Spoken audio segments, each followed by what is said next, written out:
It's midnight in the Middle East, and Clifton and I are in the nation of Qatar. Regrettably, we don't have time to do a grain game count, but while we are here for a few hours waiting on our next flight to Nairobi, we thought we'd give you a little information about Qatar to help you become a more informed prayer on the behalf of people here. First, a little information around this map. Here is Qatar.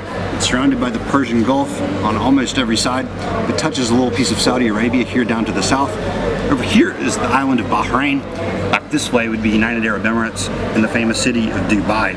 Across from the Persian Gulf is the nation of Iran, and that gives you a little bit of an idea of Qatar geographically. Here's the city of Doha, which is the capital where we are tonight. Qatar is home to about 2 million people.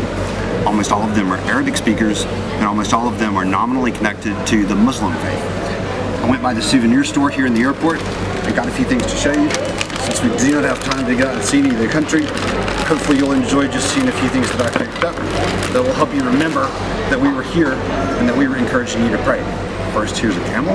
Remember, Qatar is an Arabian nation, and the camel is, of course, the most famous animal of Arabia. Next, I'm going to show you this.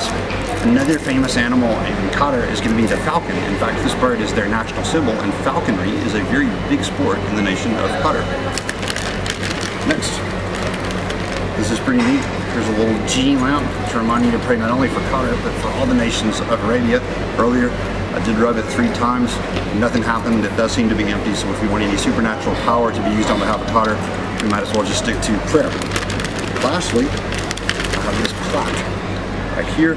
It's got this tea pitcher, palm tree, a vessel, and a door, all of which are symbols of hospitality, which is of course a very great matter of honor to the Arab people. So here we are in Qatar. Now of course I'm saying it wrong. If I was speaking proper Arabic, I would make that cool little sound that they make, and I would say Qatar.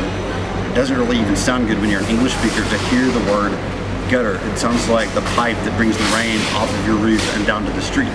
And of course we have the saying, get your mind out of the gutter. And tonight we're going to get you to actually go against that advice.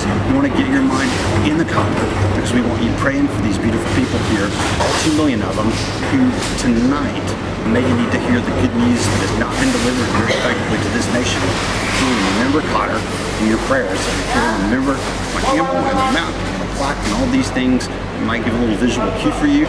We would appreciate it. And we'll make our way onto Nairobi, and we'll talk to you from there. Thanks. Bye.